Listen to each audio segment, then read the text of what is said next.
So let's move on to our next set of speakers who are joining in for the next very exciting discussion. Yes, we had been talking about housing in this session, how budget has impacted.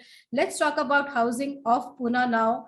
So the next session topic we have is keeping up the momentum, Pune Housing Demand and Growth. The session is moderated by Mr. Piyush Gupta, Managing Director, Capital Markets and Investment Services, Colliers. Piyush is responsible for developing capital markets business in India. He's leading the client acquisition, developing institutional relationships with Indian and global funds, sovereign funds, banks, NBFCs, AIFs for capital markets business. With close to 19 years of experience, Piyush is an industry veteran with proven expertise in real estate investments, asset management, and exit strategy, deployment, and business development. Now, let me introduce our speakers in the alphabetical order. We have with us Mr. Anuj Dhody, Executive Director, City Head Pune and Head Advisory and Transaction Services Pune for CBRE. Mr. Dhody's role encompasses corporate and office leasing, lease renegotiation, acquisition, and business development for companies setting up facilities in Pune and rest of Maharashtra, and also overlooking the retail and industrial business P&L. During his tenure of more than 15 years with CBRE, Anuj has a total of 18 years experience in fields such as telecommunication and real estate, with an extensive experience in executing strategic space acquisition plans for leading corporates. Our next eminent panel member is Mr. Arvind Jain, Managing Director, Pride Group. Mr. Jain started his career in the hospitality sector in the Pride Group of Hotels. A first-generation entrepreneur, his ambition and vision led him to establish the Pride Group's construction vertical. Under his skilled leadership, the group has seen phenomenal growth.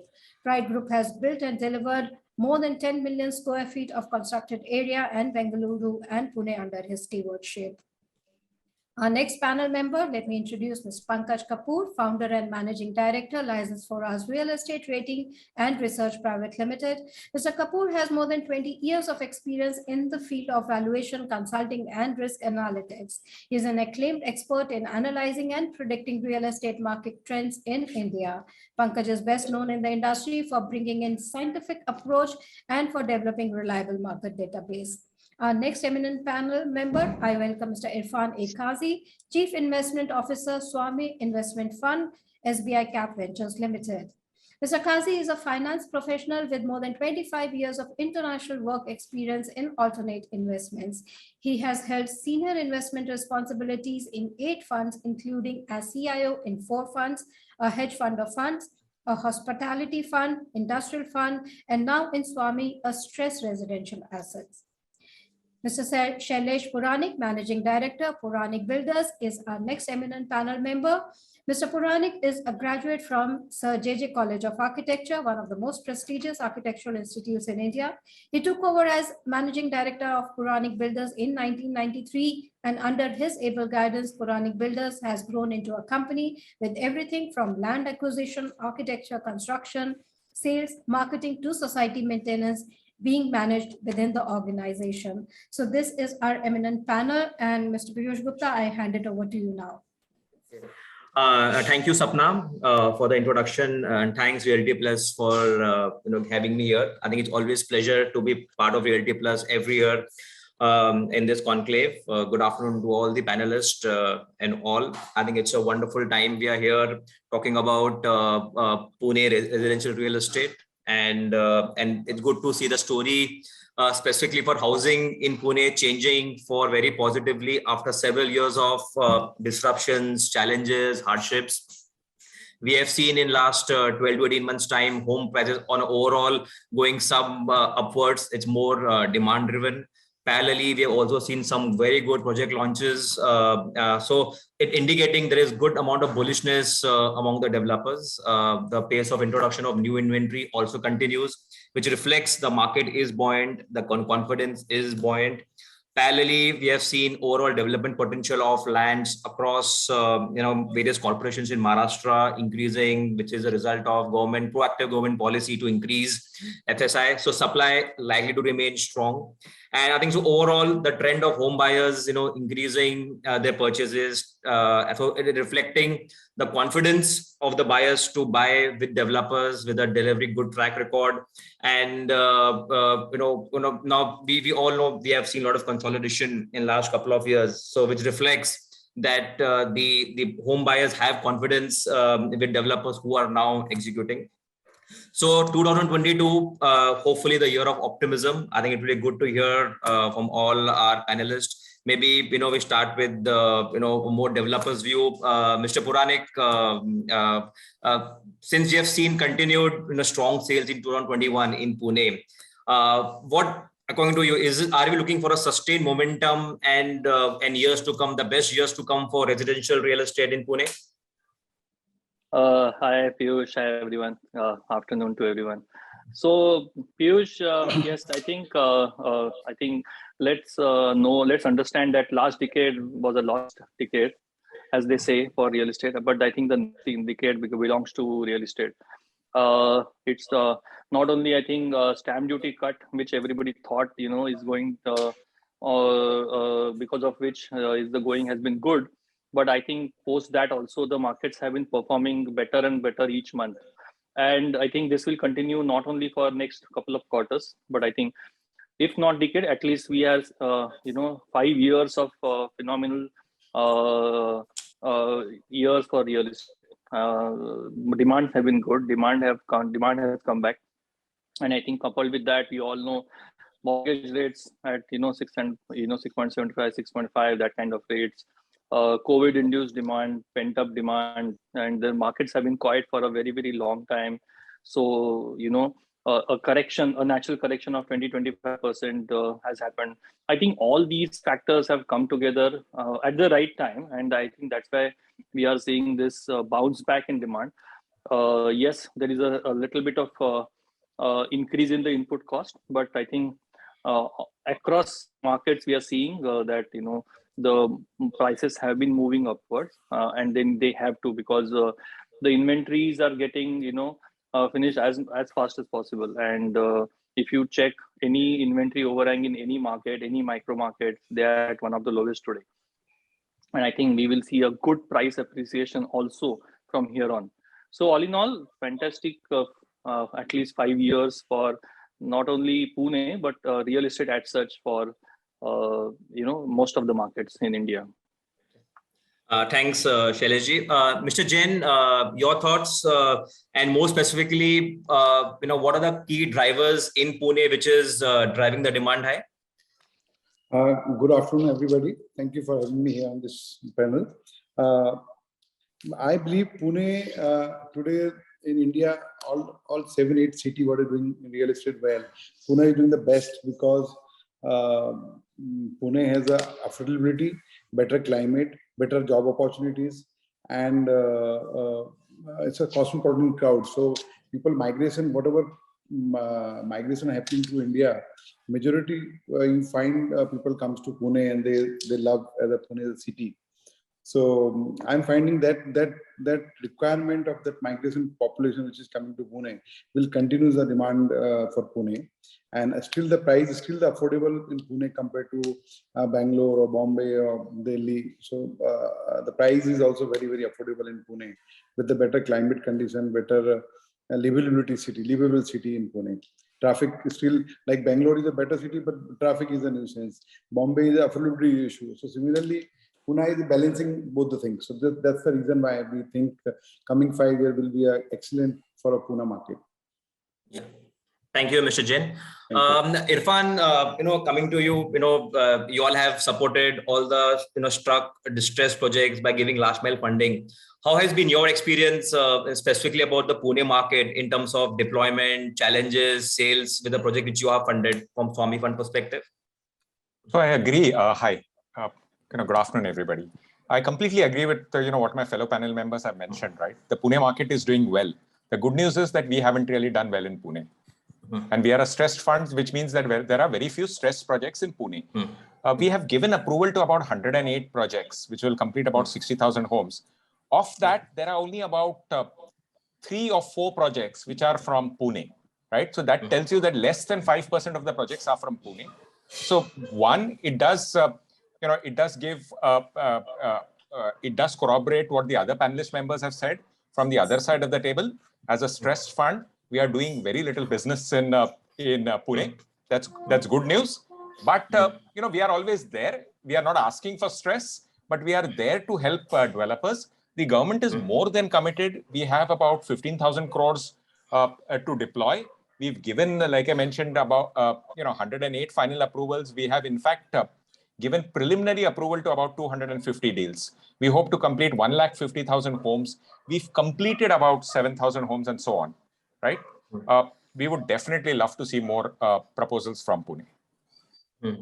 So that's so actually good to hear, Irfan, that Pune as a market has given you least number of proposals compared to other markets. So, but Irfan, since you see the data across pan India, since you're invested across, from the performance perspective, and if at all you would look at more 12 to 18 months, do you think Pune kind of stands out in terms of sales and supply? If at all you would just do a like-to-like comparison with other markets? So absolutely. I think where the Pune market differs from most of India is that, they are not mere launches that are happening. There are launches and progress in construction that is happening. And, while that might seem a natural thing, it's not natural for the rest of the country. So in Pune market, there is significant construction which is happening. And then, there is buyer confidence in a building where construction is happening, right? And, my apologies, I am a salesman for the Swamih fund also. So let me also mention that even for projects which have, seen some, maybe a slower velocity compared to the rest of the market, the presence of, a lender like Swamih who comes in with the promise of complete funding or construction-focused funding, the promise to complete everything without any further dependence, etc. We've seen that we also act as a catalyst for collections and sales in the projects we've come in. And that's especially true in Pune. So in the projects in Pune where we've come in, we've seen very good sales and collections to the extent, commercially speaking, again, bad for our business.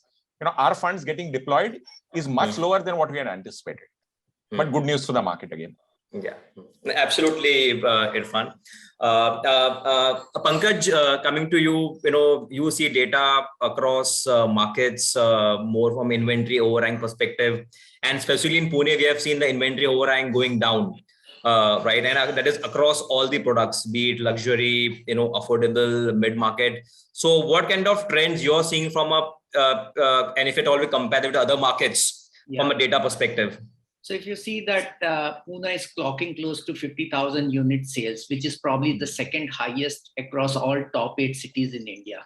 It's doing better than Bangalore and NCR also. NCR, if you see the geographical, expansion is quite large.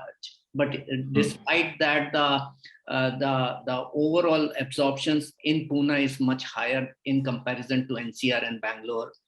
Second to Mumbai. Mumbai is highest in that term. And largely driven by stamp duty reductions given by the Maharashtra government, affordability, and many other reasons, which other panelists has already spoken. Second important aspects which is there, it is the third highest inventory. So if you see in the perspective of like NCR is spread over 44,000 square kilometers, MMR is spread over close to 5,000 square kilometers.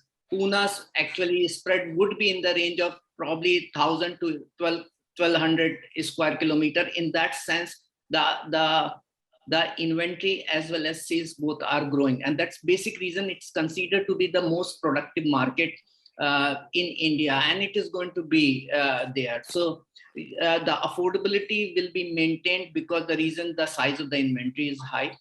But having said that, the inventory overhang is also not very high because the absorption is also in line with the magnitude of the inventory. So it's a very interesting market. It's like contributing to the real estate industry, as Irfan has said that, because it is a productive market, construction progress to the sales, all these things continue. So unlike many other like NCR, other markets where supply grows, but the volumes don't really grow. And that's where the stress comes. Is this market is comparably lesser stress. And I completely agree to what other panelists also has said, that it's very productive, very close to Mumbai. And, so if you see that it's a options to the people who can invest into Navi Mumbai, they can invest in Pune also. And Pune is a better offer because the same price range, you get more developed location, livable location in comparison to what you get in the same price range in Mumbai. Those locations are actually far flung and lesser developed in that sense. So quite a lot of things which are working well for Pune, and it looks like it's going to be in the near future too. Yeah. Thanks, Pankaj, for the insight. Anuj, coming to you, and if at all we just see, we have discussed a lot of macro factors, which is driving the overall sales across markets and also some Pune specific factors. But if at all we look at some other asset classes which also are driving demand for housing, for example, office. And, we have seen certain large developers taking positions to do large business parks in Pune. So your thoughts on, something like office also driving demand, apart from, other points which you may have for the demand in housing? Thank you. Thank you, Piyush, firstly for moderating this session. And also a very good afternoon to the panel members that are there with me today and to all the viewers who've logged in virtually. Piyush, I think as an opening, I can tell you that I come with a very positive outlook towards the residential outlook over the next decade. I think if someone looks at the history, like you set the tone, for the last 10 years, I think residential has seen its fair share of stress. We had demonetization, we had RERA, we had a couple of roadblocks. And I think the only way this sector could have grown was with these kind of, matters coming into the front. Because they have actually brought together a lot of transparency in the residential segment. I think RERA, like I think one of our panelists said, that's something which is very, very important to bring in transparency. And I think that's really driving a lot of momentum. When you talk about sectors, the most specific question that you asked me, Piyush, the Pune market as an economy is very, very diverse. From being an education hub to actually being a very strong manufacturing and an auto cluster historically, I think the IT/ITES market as well is extremely strong. Over the COVID period has shown a lot of resilience and growth. So we're seeing increased amount of jobs that are being created via these sectors. All that I spoke of from the auto to the IT. We're seeing R&D come to the forefront of things, and Pune with roots down to pharma. I think the biotechnology also cannot be ignored.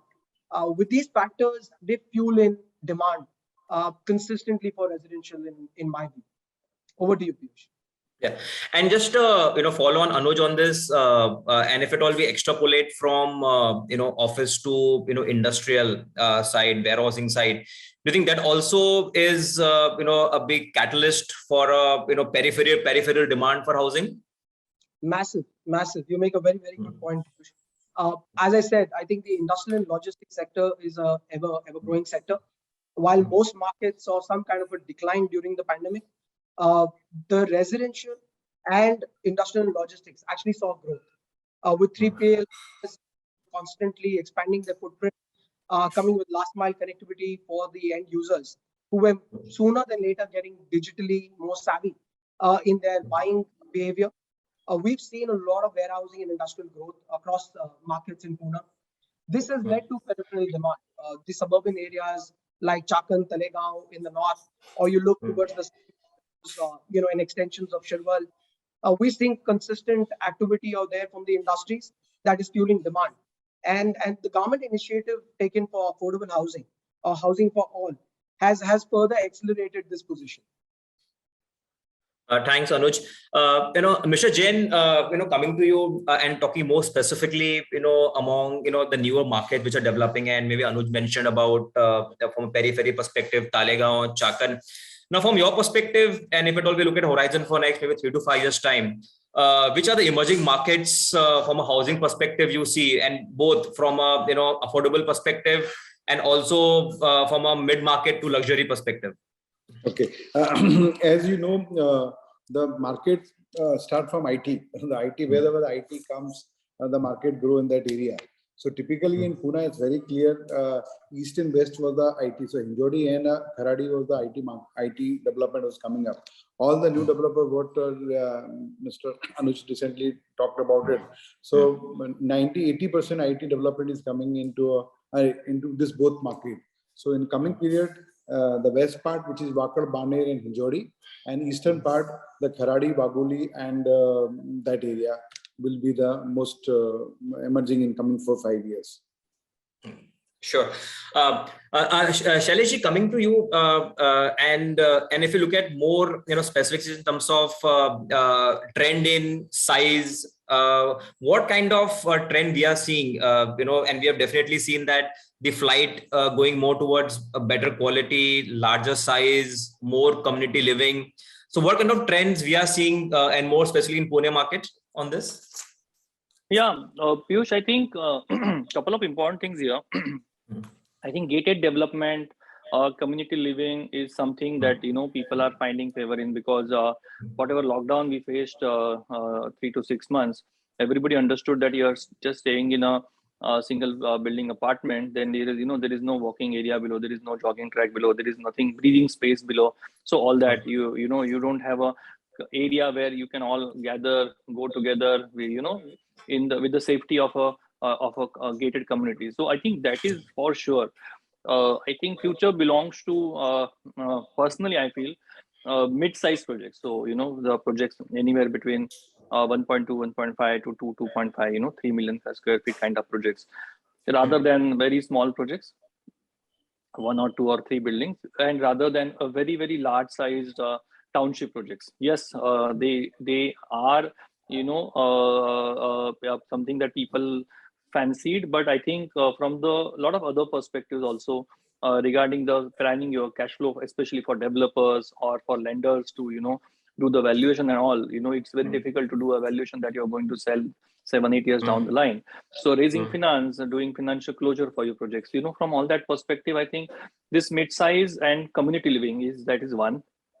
2, yes, there is a shift towards a slightly better sized apartment, but that is varied. In some pockets we do have seen that you want a slightly bigger size apartment, but also in some of the other pockets we have seen that there is still demand for a smaller size apartments. Ultimately, if you are looking at a mid-income, mid-segment of housing, it's ultimately the ticket price that people are looking at. So that is another thing which is very, very important. It has to be something affordable to them.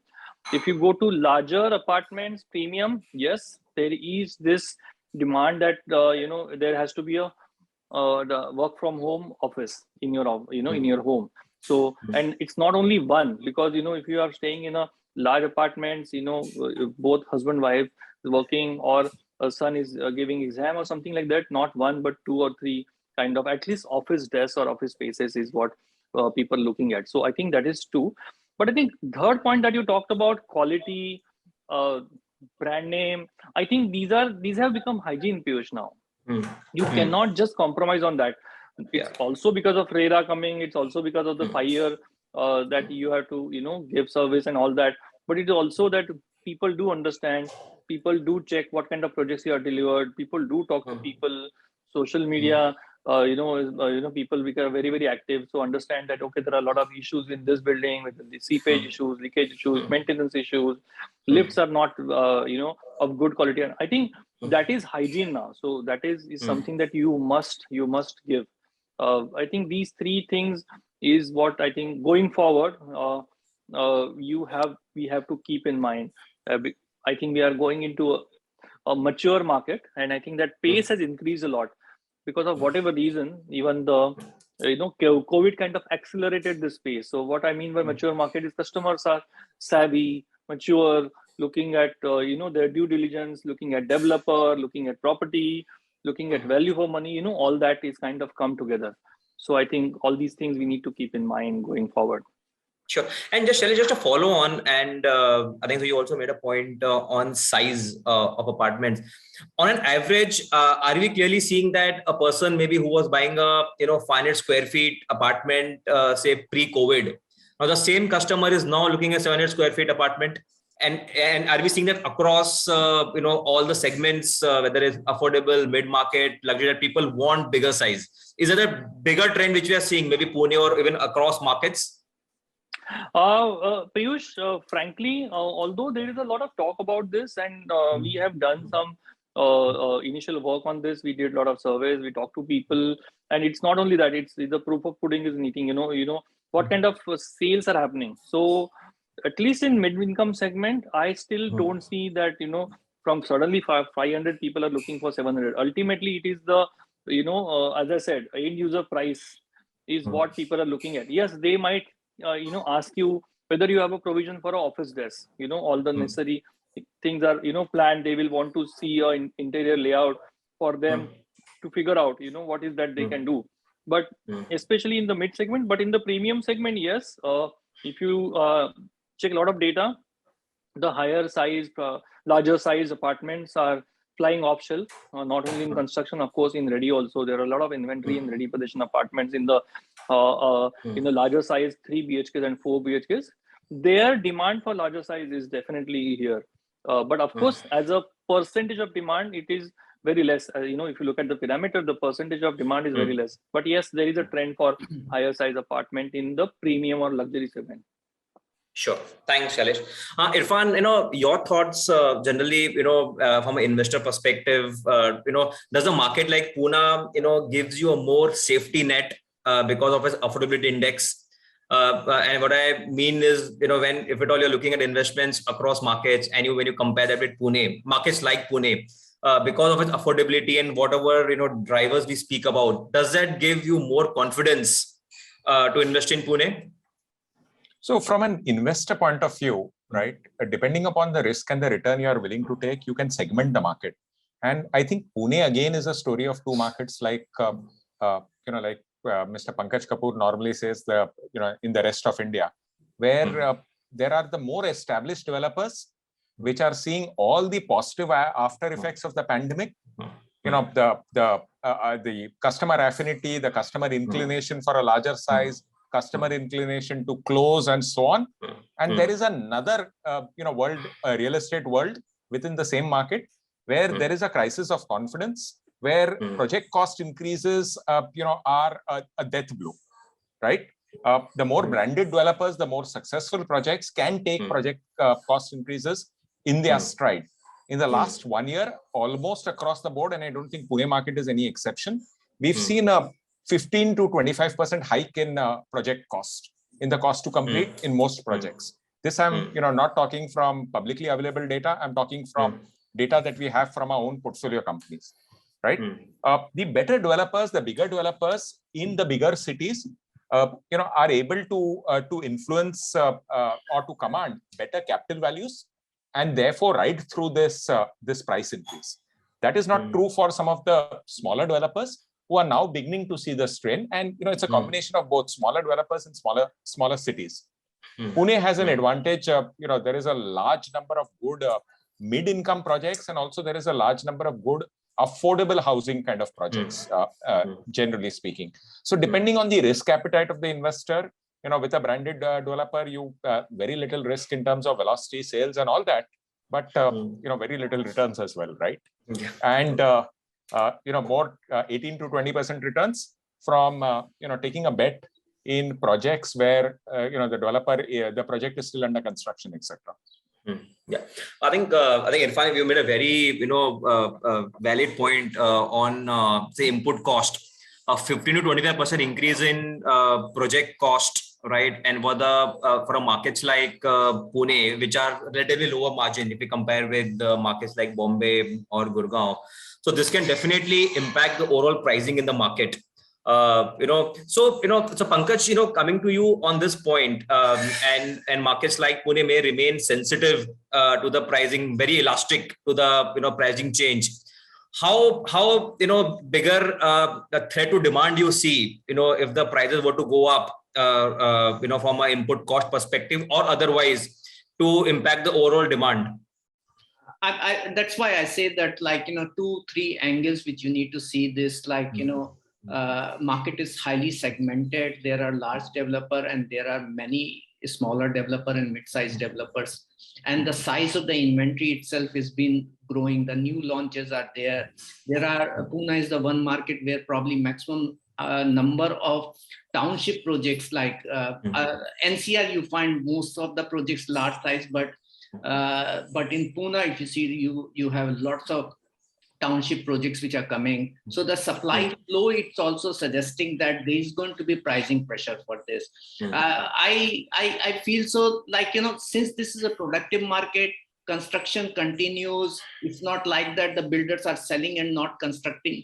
So in that case, my own sense is return through the IRR in, by way of investment in the project is still possible, because the reason is you have predictability. The builders will really construct and look at that. But in terms of the price appreciations point of view, since this is highly elastic market, large size of the property, it's a circular market. So you've got many micro market interacting with each other, and the demand may really percolate from one place to another place if the price continues to be rising, and there are enough kind of a competition which is available and choices available among the to the consumer.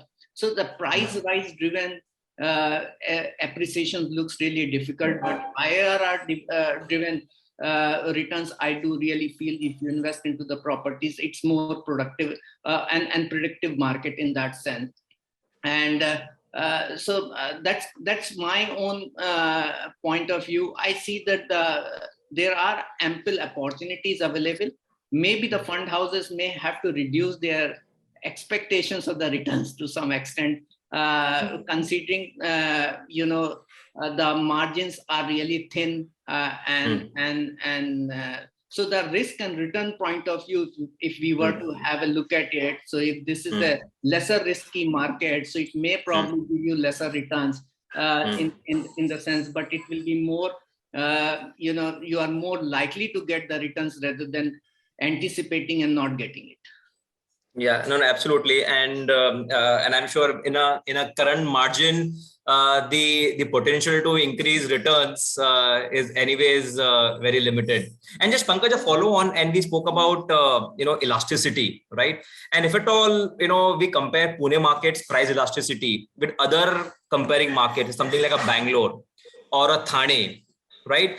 Do you think there's any difference between purely from the price elasticity perspective?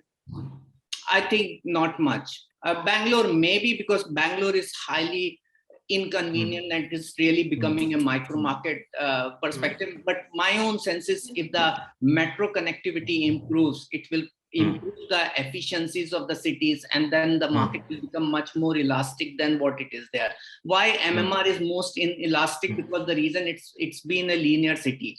And the question is that as more and more infrastructure getting built and the more connectivity is happening, you see some of these markets are losing their inelasticities, in the sense like Worli market has not really appreciated for last 10 years, but Bandra did. And going forward, once the coastal road and the metro will come in, you would find the places like Andheri and other places will grow up, but the Bandra and the Worli may continue to be having pressure on this. And that's kind of a outlook I'm seeing to most of the cities. So all the circular cities with the metro, you would find the elasticity to improve. So the Pune, Bangalore, and Thane may probably be offering more affordable homes, large amount of the supply, but very unlikely we may probably see the kind of a price rises what happened in last 2 decades. Yeah. So I think interesting point, Pankaj, and we speak about infra developments, and with infra developments, the entire any city's pricing is converging towards median, right? When we say, if we take Bombay's example, with the coastal road, metro coming up in next couple of years' time, the price difference between a Borivali in north or a Bandra in mid or even in south, it's kind of, become like a unified pricing. Yeah. So The gradient is getting reduced. So if you look at it, it's becoming a flattish market situation. So maybe very premium location where the demographic densities is very high end and all those things may probably show high end prices. But wherever we see ample land and homogeneities of the demographic, you see it's becoming highly flattish. Yeah. Shailesh, you also see this, trend of, the pricing now is being driven more in around infra development in next 2 to 3 years time. Yeah, absolutely. I think, just to give an example, I think you talked about Thane. We also operate in Thane. There was a time, a decade or more back, that, Mulund was Mumbai. So the prices in Mulund, whatever happened, are always higher than prices in Thane. Or then, of course, more recently that, I remember 1.5 decade ago, we mentioning that our project is 7 kilometers away from Thane station. Our project is 5 kilometers away from Thane station. I don't remember when was the last time I mentioned what is the distance from train station for my project. There are projects in Pune or Thane that one project is selling in the tune of 15,000 rupees, and the other project in the vicinity is selling in the tune of even 10,000 rupees. So I think, as I said, we are entering a mature market. We are where these boundaries are becoming invisible. Also, if you see some trends, like if you would have seen a decade ago, always you will have appreciation in the property, and then the new under construction would be at a lesser cost than ready possession apartment. Now, in many cases, ready possession and under construction are priced similar. In fact, if there is a new project coming up, it might command a price premium owing to newer amenities, probably what happens in the developed countries. So as I said, we have kind of jumped 1 or 2 decades into, markets getting mature and more mature. I think that's what we are seeing in the market. And I think it will be the product, the price, the product, the developer, the brand, the kind of amenities and the quality that you're giving. I think that is ultimately going to decide the price, and not so much as only the location or some of the other factors that we talked about. Sure, Shailesh. Mr. Jain, your thoughts, and maybe more specifically about Pune market in particular on infra, because now we're going to have 2 metros, connecting to different segments. How you think that's going to evolve the overall housing demand? Let me tell you, Pune is as on today, we are in a worst situation. Pune does not have any one single ring road, and not a single metro is started in Pune. But yeah, we can see very, very bright future of Pune. 2 ring road is already planned, and land acquisition is started in big way. PMRD coming up and taking the PMRD and MMRD is doing both the ring road. So we are hoping that ring road we'll see the coming up in very short period, maybe 2-3 years down the line. And all 3 metros is started, so work is in very, very advanced stage. So both the infrastructure will give us a lot of supply in Pune market, and because of this 2 factor of ring road and metro, already Pune is number 2. I think we'll come at number 1 very soon. Sure. Yeah. Thanks, Mr. Jain. Anuj,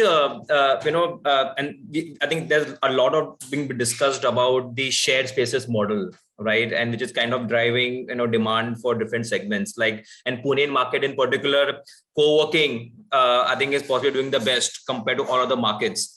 And then from a housing perspective, we have maybe senior living, student housing, co-living. How you think, and considering Pune as a market is a more IT-driven market, it's also a good education hub. So from that perspective, how do you think, especially this alternatives, what we speak about, like a shared spaces model, is evolving in Pune?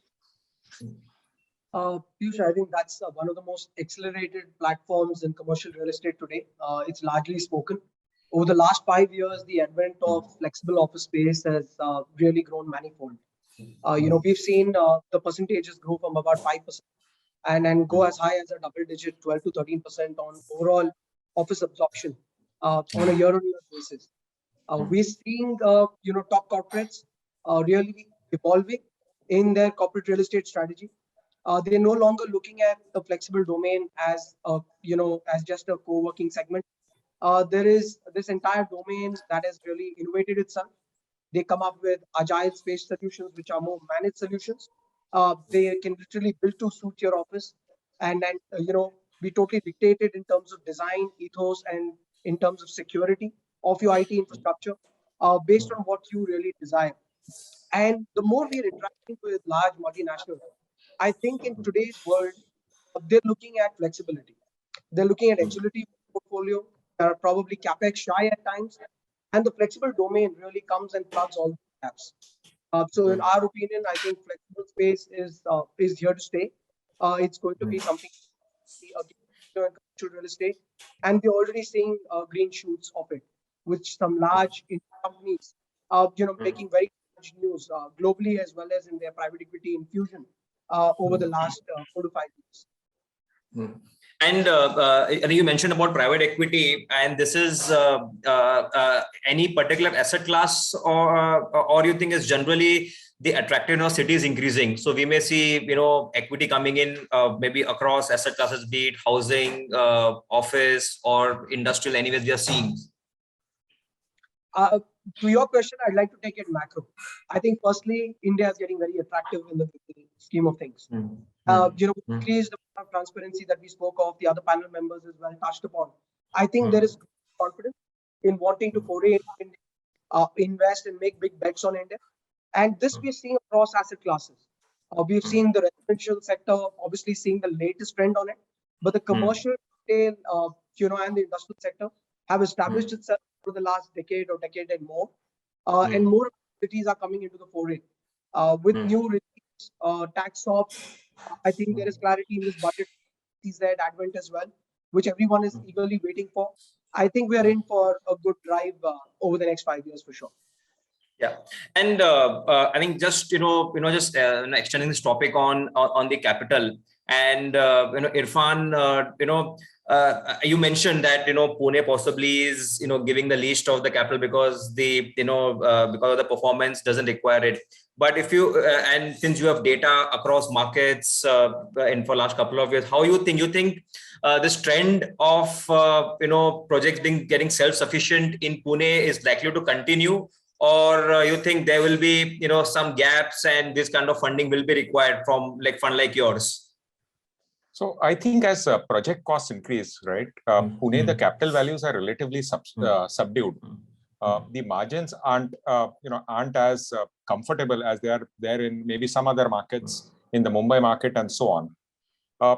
There will be a greater emphasis on construction timelines, construction efficiency, to keep costs down, because you mentioned price elasticity may not be there.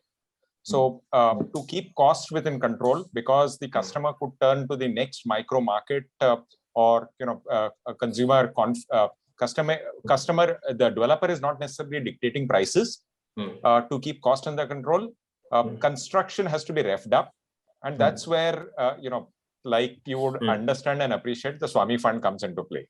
Yeah. Right. Our focus is only on construction. Our focus is providing construction capital, not just to stalled projects. So that's something that I want to clear the air on. It is to any project which is stressed, which sees an impending cash flow mismatch on the horizon. And before you get into difficulty, the smart thing would be to reach out for capital from the Swamih fund. Sure. Thanks, Irfan. Shailesh, coming to you, and again, extending this discussion on capital. In residential, we haven't seen any significant equity coming in, on a pan-India perspective. And I think the reason that being is, there is not enough risk reward from an equity investor perspective. But now with the current state of affairs where the demand is back, sales are good, across markets. You think you will see a good amount of equity coming in residential real estate, and also more markets like Pune, Thane, Bangalore, and I speak about these 3-4 markets because from the affordability perspective and sales perspective they are much better. So Piyush, see, I think I have a slightly different take on this. I think it's not important what kind of capital is coming in, equity or debt. I think what is important is now. I think the point that Irfan was making, the capital like what Swamih fund is talking about, that is important. With the kind of even judgments that you're seeing by courts, ultimately everything is, towards or in the favor of the consumer or the customer in the end. So although we have, fight between who's superior, RERA or, the NCLT or that code. But I think ultimately the judgments that we are seeing is they are keeping in mind the interest of the end user or customer. So what is important is that you keep on building, as Irfan was talking about. Construction has to keep on happening, and it has to happen at a faster pace. Now, what has happened in last 2, 3 years, 4 years, because of course the IL&FS crisis, and after that the the capital crisis that we had, and NBFC crisis, and of course the COVID hit after that. Many,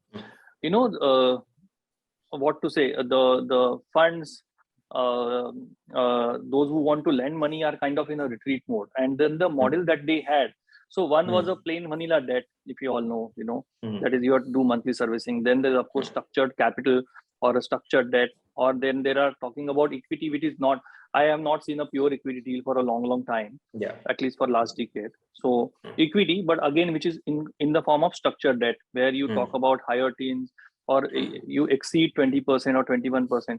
I think interest rate or coupon rates are no longer important. I think what is important is the way the capital is deployed. What is important is there should not be a dearth of capital for constructing. Once they are sold, you have to keep on constructing. The capital should go there. And that is how the structure has to work out. Unless you have that, we will see further challenges. So the bottom lines are impacted. They will keep on getting impacted. We are in a highly commoditized market. We don't know. So although, there is a no price rise, but we don't know when the next sudden price rise will happen, or whether it will happen or not happen. Nobody can predict. We can look at the past data, but we don't know what is going to happen in the future. But it seems that, a gradual price rise might be there. So in such a scenario, the right kind of capital being available for development is very, very important. And what is right kind of capital? Forget about coupon rates. What the right kind of capital is, because of which the construction does not stop. Why, fund like Swamih is coming in? Because of the problems of the existing lender. The project is right. There's a good cover available. There's a positive cash flow going forward. But still, a lender is not lending because that lender is not able to lend because he has a problem. The current problem of last 3-4 years is more due to the lenders and lesser due to developers. And of course, developers are, blamed, and whatever RERA blames everyone, they are escaping, whereas the problem lies with them. So I think it's more and more important that we understand that during our negotiations with our lenders or capital providing partners, etc., and it's better that they understand it as soon as possible. That's how it has to be structured. Financial closure has to be such that till the construction is completed, there is no dearth of capital. And then, of course, you look at your IRRs, your coupon rates, what you are making, a waterfall structure. Okay, you make, after that only developer makes. I think those are all immaterial today. That's what I feel.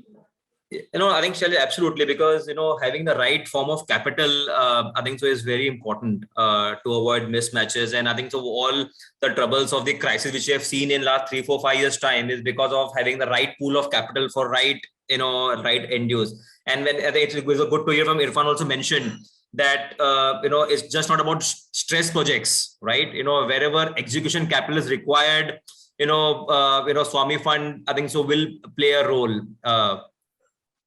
Right, so Piyush, if I can just add to what Shailesh so brilliantly put across, right? Even that the entire focus of funding from a fund like a Swamih Fund is construction, and it's easy to talk about it, and we walk the talk when we do the funding in the form of NCDs, where there is no return expected back to the investor till the project is completed. So all the money, even money from incremental sales and collections, are pumped back into this. So as a result, I think what's most important is results often talk better on the success of a strategy than strategizing itself, right? So we have been able to complete already. We've been able to complete about 7,000 homes. We are on a run rate to complete about 10,000 homes every year for the next 3 to 4 years.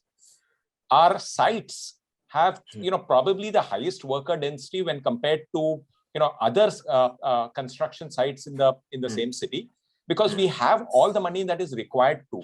Normally, a developer will fund or pace construction according to the velocity of sales that is achieved at that in that project, right? So if it's selling, there is more money available for construction. In our case, it is money is available, in the beginning, and therefore we insist that work happens at multiple points in a site. Work happens, at various levels in a site, and therefore highest worker density. And we've seen in all our projects that when we have a developer business plan on completion of the project, despite everything that you've heard, read, experienced about COVID, our projects are getting completed faster than we had, originally planned. So that focus on construction, really helps. I completely vouch for, what Mr. Puranik mentioned on this aspect. Yeah, and absolutely, if the project gets completed, I think everyone walks home happily, whether it's the end user, buyer, lender, developer. So I think with that focus, I think it's very, very important that everyone focuses on how the project can be completed very fast. And I think absolutely, I think Irfan, you articulated, and Shailesh, you also mentioned that having a right form of capital, I think is very, very important. If we just not talk about what kind of opportunities are available from a developer perspective, in the current market situation, and we have definitely spoken. There's a consolidation, and it's a phase where the better managed, better governed developers will possibly have more and more opportunities. And if at all we'll talk about market like Pune, which again, as a good spectrum of developers. Mr. Jain, from your perspective now, what kind of newer opportunities, from a new business development perspective, you are viewing? Sorry, yeah, Pune, the new in Pune and Maharashtra, especially the new UDCPR rule has come. So virtue of that, the FSI supplies come threefold and fourfold, you can say. So whatever land bank developer was having, so that's become a one big opportunity for them, first of all. And apart from them, there's a huge new property, new projects are available in the market. Pune has a less project which is stuck. So that kind of project is very less available in Pune. If you go in the market, you cannot find a 20 project which is stuck like NCR or any other market. So we have to look for a greenfield project, and there's a plenty of opportunity available in Pune especially because of new DCPR rule. Any project on a 1 acre plot, you can consume up to 1.5 lakh square feet area. So that's a huge opportunity. Yeah, and infrastructure development also happening, the ring road and the all ring road development coming. Yeah. And from a considering the opportunities available in a market like this, would you more prefer and since they're available, more joint developments or joint ventures rather than acquiring lands and putting the capital upfront? Because the construction cost increased in the last 1.5 year, 2 years, around 20% compared to the 2020. So joint venture has become a non-feasible, very not very attractive proposal nowadays, because still the landowner thinks the construction cost still is 2,000 rupees, which is not the fact. And so present condition neither stamp duty also does not friendly with the joint venture document. The GST is a different problem if you're doing the commercial joint venture. So joint venture is not very attractive option right now. Buying a land or some different kind of structure can be done. That's the only possibility in nowadays in present market condition. Yeah, and you mentioned and that's a fact that the overall FSI across Maharashtra has increased, and which will eventually also increase the overall supply, and specifically something like in Mumbai, what we had reduction in premiums up to a specific date, so which saw a lot of approvals coming in. So the question is whether the supply, and maybe Pankaj, maybe you can answer that. The supply will increase, right? And all this supply will possibly see next 2 to 3 years time coming in. Will this supply scare us? Maybe we may not see that coming immediately, right? But maybe in over 2 to 3 year time that we're going to have millions of square feet coming in, and in a market like Pune, which is relatively smaller, there the demand supply could completely go in favor of supply. Piyush, if you see that in 2009 data, we have the top 8 cities, we had just 3 lakhs units unsold stock. And we still haven't seen the new proposed supply coming in, but we have around 9.5 lakh unit inventory in these 8 cities itself. So supply over a period of time has really increased, and largely it has increased because we have done extensive financialization post liberalization of real estate in 2005. So a lot of land has been accumulated, and those land is coming under for the productions and all those things. And my own sense, it will continue to be. And secondly, when it comes to supply demand mismatch, we are still a housing shortage country. Okay, so there is no dearth of the demand in that sense. So more supply means that more absorptions, more volume will take place. Like Pune has clocked the highest sales in this pandemic year. Maharashtra has also clocked a similar kind of thing in this pandemic year and all those things. So that means that if the affordability is met and there is efficiencies in the overall system, that the volumes and the demand is still existing. Only thing which is there, that the expectation of the price rises may not be there. It's a time for the volume. So that means the production has to be highly efficient. Unlike the past, where the approvals would delay the projects, the land would not be purchased at the highest cost. Like there was a time, we look at how we became inefficient because the land was being bid and overbid and then being purchased at the highest price. And a lot of those land purchases made the projects unviable and things like it. And then extensive funding to those projects has happened and they became stressed and all. Those phenomenon has gone away. As Arvind ji was just mentioning that he started thinking about not going into the joint venture, which was actually a trend a year or 2 years back and things like it. So everyone has started thinking about financial viabilities, prudent approach of development and things like it. So I do see that the pricing pressure which will be there, but it will be a different environment of developing. It would not be the one where the builders would see that 50% margin or 30% margins on that projects to do the projects. Volumes will be there, but with the 15-20% margin, there is enough market for the productions, and then there is no dearth of the demand in that sense. So it's like that, like the market will become flattish, highly efficient, both in terms of communications and in terms of productions, and that's where the consumption will take place. So it's like that many industry which has really grown over a period of time will see the real estate market's growth. It will not be price growth, it will be production growth. Yeah. And, and the markets, which are say below 8,000-9,000, which possibly have a, lower margin.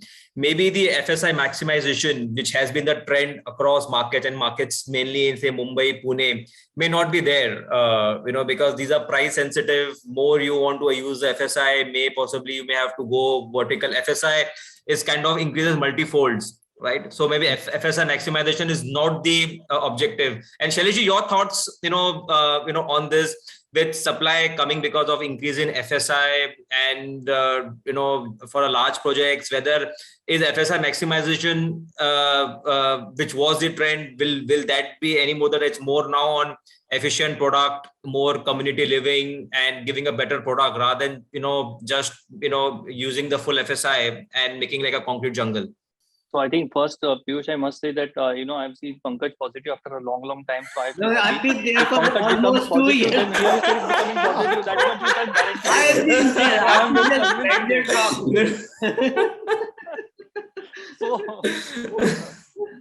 So I think FSI maximization is not, I think it's long gone. I know personally in most of my projects, I think FSI, I'm not consuming the entire FSI. It is impossible for me to consume that FSI unless I go to, in some places, the height restriction is there, which is good because otherwise I would want to plan a 50 or a 60-story building. So I think FSI maximization is not something what we should look at. FSI has increased so much that, I think that any developer that I talk about, they are, I think, leaving something, and then the working is that, okay, which FSI I leave so that my FSI cost is kept minimum, whether it's a premium FSI or whether it's TDR, etc., etc. So that is not something that you need to look at. But one good thing, probably we all miss sometimes, that although the costs have gone up, this new increased new benefits like premium cuts has given you a substantial margin there, that your margins have increased if you avail that. Two, because of the FSI increase, and whatever you are able to consume, so from 100 is become 200, but I am able to consume 150, let's say. I have made provision, and that too in a reasonable height of a building, etc., etc. So your FSI cost has gone down. So whatever construction costs have appreciated or gone up rather, they are more than offset by the changes or the reduction in the FSI and the approval cost. I think that is something that we need to keep in mind.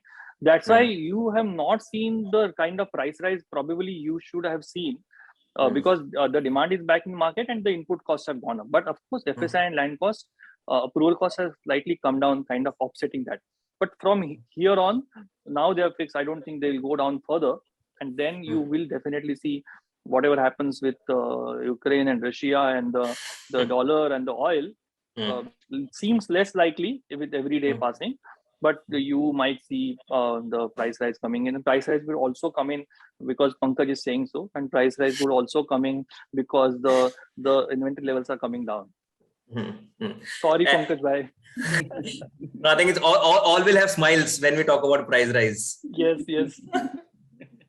Yeah, and also the barometer, for a good market, I think there's no more the price rise. I think so everyone possibly will agree. I think it is the sales and the confidence of and sentiment of the customer that people are willing to buy. I think that is the key. When in last 12 months time, except a few percentage points where the prices may have gone up, but I think so why people remain buoyant is because the absorption, the sales is happening.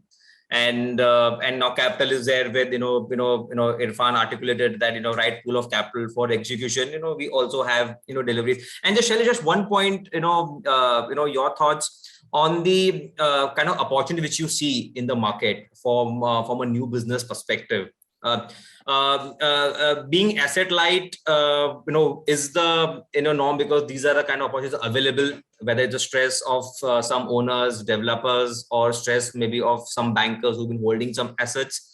You think from a developer perspective who want to grow, this is the thing which we'll possibly see in next 2 to 3 years time?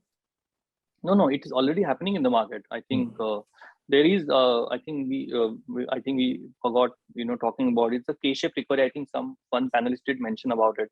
So it's not that everybody is getting the benefit of the better markets that we are seeing. There are many who are still struggling for various reasons. So because of this K-shaped recovery, and because this kind of rebound is available to a select few for whatever reasons that we discuss, there are many people who are suffering because of the lender issue, approval related issues which have cropped up, etc. And then that have became difficult for him or her to continue with the project. So I think those kind of opportunities are ample in the market. There are already deals happening in those kind of spaces, either through a lender or to the developer. But I think Arvind ji, mentioned an important point. This asset light model or a JV model, because of the price, the construction cost and input cost increasing, we have to be very, very prudent now. I think Pankaj did mention that now a lot of prudence has come in, I think, which is rightly so, because all of us have burned fingers by doing a 30% and a 35% and a 40% and a 42% kind of JV, and now those look unaffordable. And I think in many places developers have renegotiated the way tenants have renegotiated in malls.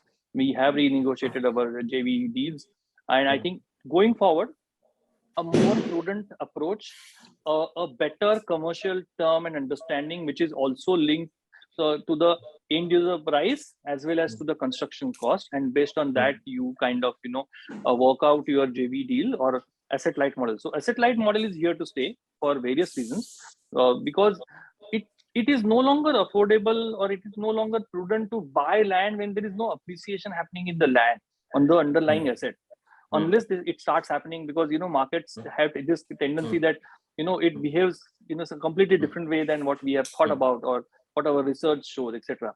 So unless that comes in, it is not prudent to buy land unless it is very cheap, of course. And secondly, if you are doing a JV or a asset light or whatever, profit sharing, revenue share, any kind of model, you have to be very, very diligent in the kind of commercial term you are negotiating with your earlier developer or the landowner. Yeah, absolutely. Anuj, your thoughts, what kind of opportunities, you from your perspective, you see, from a developer perspective? Yeah, Piyush, I think a lot of the panelists have around the attractiveness of Pune overall. And I'd bring in one more perspective. I think the state of Maharashtra is really blessed in its way to have a twin city with Mumbai and Pune at the cusp of it. And that's where I think Maharashtra really needs to take the advantage of it. The infrastructure development that we've largely spoken of is really gaining very good momentum from where I look at it. We're seeing Mumbai and Pune really in terms of its lines. The cities are coming much closer, and the Pune attractiveness index is already spoken of. I constantly see this as a business development opportunity where we see investors continue to grow in their interest and their appetite for real estate at Pune. The value proposition is out there for everyone to see.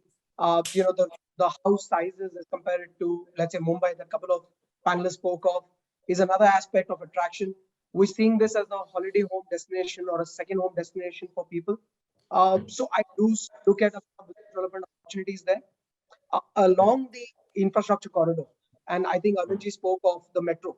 And let me confirm this, that from news articles that we have read, and CBRE is really closely monitoring. We're seeing that 2 lines of the metro will go live by the 2nd March in Pune. Albeit this is a small sect of that entire line that's getting actioned at this moment. I think that's going to be a huge stimulus. The government has announced TOD benefits, and the whole objective of development around this TOD is to make it high density and high affordability. I think that's another opportunity which has not got momentum as yet. But in the next 5 years, we see a vision where this is the business development opportunity for the developer friends that are there out here. And we will see growth on this platform. Yeah. Absolutely, Anuj, I think so we are kind of getting to the end, of our session, and I'll just summarize some of the key points. I think with all, we all have made, the demand overall, there's a consensus demand remains strong. The lower interest rates are there. Construction is happening. We have some element of right side of capital. There's a job creation in Pune. We may possibly not see a price increase, but maybe to the extent of maybe cost increase, we may see that. Supply will be there, but kind of will be followed by the demand as well. Though, and we have seen one of the best years for Pune housing demand in last 12 months or so, and which is likely to continue. We have more better managed, better governed developers, and with all the infra developments coming in, at least the mid market and affordable is likely to do well.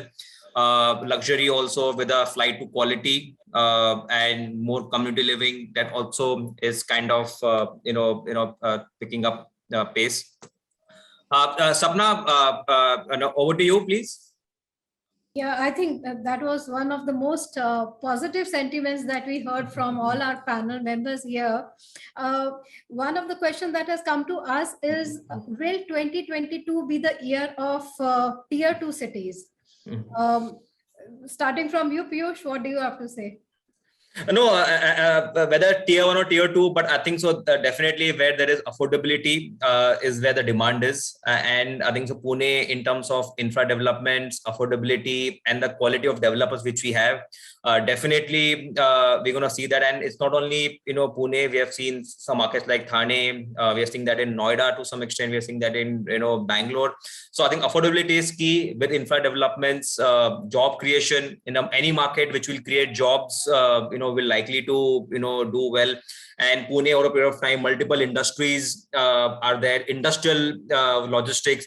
So I think it's an overall comprehensive, ecosystem which possibly one creates for a tier 2 or any kind of city to, emerge in, which possibly, market like Pune will definitely, do well. Okay. Can I just add to that, Sapna? So what Piyush mentioned was, essentially from a demand side, right?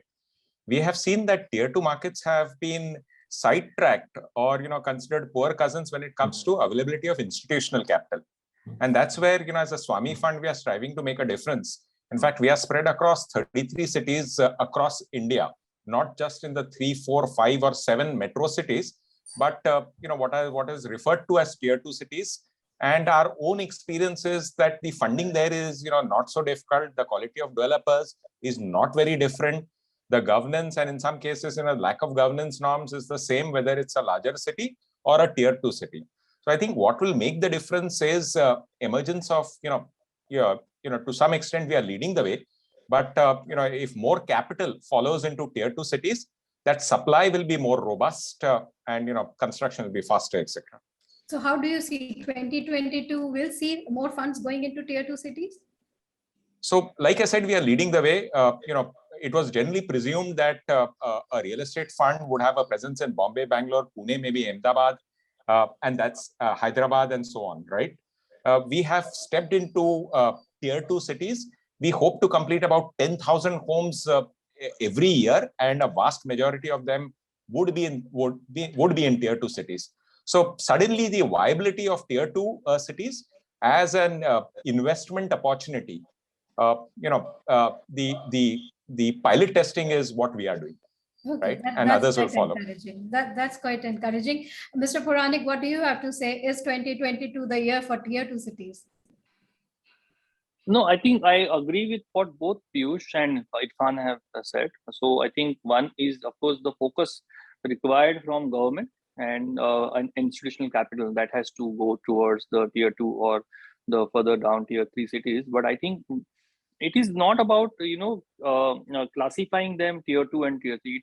It's about what growth magnets are there. It's about what is the political will in that area. Whether the political will is to bring in the infrastructure, political will is to bring in the industry or the another kind of any IT or warehousing or manufacturing or engineering or education. I think that is key driver.